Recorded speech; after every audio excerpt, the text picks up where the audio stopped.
দলিল নাই। আপনি বলবেন যে আমরা যাচাই করব কি করে? যাচাই করতে আপনিও পারেন। যাচাই করার জন্য বেশি সময় লাগে না। অসংখ্য মানুষ হক খুঁজতে গিয়ে তাদের সামনে হক প্রকাশিত হয়েছে। ডক্টর আহমদুল্লাহ 30 আলী সাহেব এখানে বসা, আমি মুজাফফর বসা, আরো 3 জনকে আপনি চিনেন। একটা বিষয় উল্লেখ করে 3 জনকে আপনি বলেন, 3 জনের কাছ থেকে বা 5 জনের কাছ থেকে একটা জবাব পাবেন না?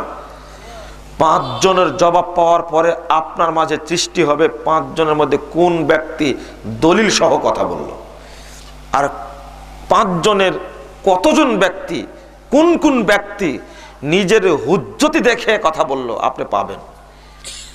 একটা দুইটা সর্বোচ্চ 3টি বিষয় নিয়ে এই 5 জন আলেমের সাথে কথা বলেন, আপনার কাছে স্পষ্ট হয়ে যাবে কার কথাটা দলিল ভিত্তিক।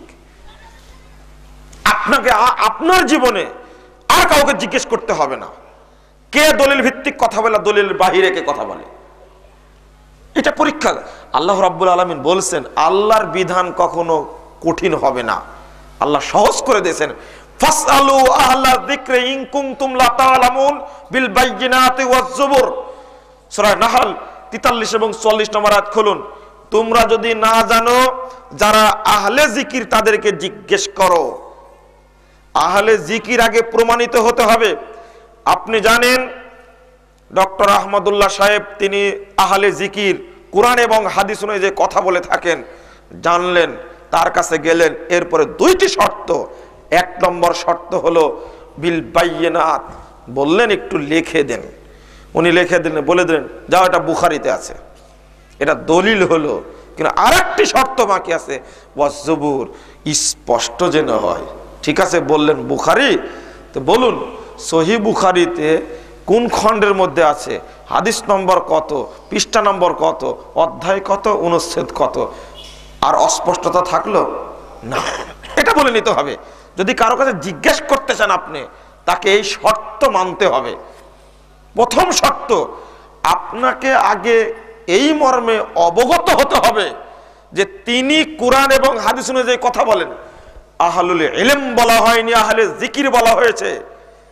কার কাছে জিজ্ঞেস করবেন? আহলে জিকির যিনি, তার কাছে। আহলে জিকির কাকে বলে? ইন্না নাহনু নাযালনা যিকরা ওয়া ইন্না লাহু লাহাফিজুন। আল্লাহ বলছেন আমি জিকির নাজিল করেছি, এটাকে আমি হেফাজত করব। সূরা হিজর 9 নম্বর আয়াত। তাহলে জিকিরটা আসে কার পক্ষ থেকে? আল্লাহর পক্ষ থেকে।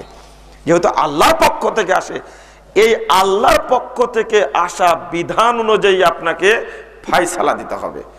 এটা জানার পরেও 2টি শর্ত, তাহলে আপনার ধোঁকার মধ্যে পড়বেন না। আপনি জিজ্ঞেস করেন, অসংখ্য বিষয় সমাজে চালু আছে। যেমন আমাদের দেশের আলেম ওলামা ফতোয়া দিয়েছেন এই মর্মে, একটা পার্থক্যের ফতোয়া, মহিলারা সালাতে হাত বাঁধবে বুকের উপর আর পুরুষরা বাঁধবে নাভির নিচে। এই যে পার্থক্যটা তৈরি করা হলো, আপনি 5 জন আলেমকে জিজ্ঞেস করুন, 5 জন আলেমকে জিজ্ঞেস করুন, আপনি জমি কেনার জন্য দুনিয়াবী বিষয় কতজনের কাছে ঘুরেন তার ঠিক ঠিকানা নাই। এটা পরকালীন বিষয়, এটা নিয়ে আপনি যাচাই বাছাই করেন না। 5 জনকে জিজ্ঞেস করুন, 5 জনের কাছ থেকে 5 রকম না আসলে 3 রকমের কথা আসবে। একজন বলবে হ্যাঁ এগুলো সব ফিতনা, এগুলো না কেন প্রশ্ন করতে আসেন, যান যান, এগুলো সম্পর্কে আমি কোনো উত্তর দেই না। এক শ্রেণীর লোক। আর এক শ্রেণীর লোক বলবে যে হাদিসে না থাকলে এমনি আসছে, ওটা আছে, যান, বলে তাড়া দেবে। আর একজন বলবে না, যিনি বলেছেন ঠিকই বলেছেন, এই মর্মে কোনো দলিল নেই, সবাই হাত, নারী হোক আর পুরুষ হোক, বুকের উপরে বাঁধবে, ও হকাহক দলিল দিয়ে দিবে। এইগুলো হাদিস। 3 শ্রেণীর মানুষ পেলেন না? আমাকে এখন 1 শ্রেণীর মানুষ আপনারা বলছেন কি জানেন? যে মুজাফফর বিন মহসিন পিস টিভির আলোচক, খুব পরিচিত মানুষ, তা আলোচনা করছেন তো এইগুলো নিয়ে কেন?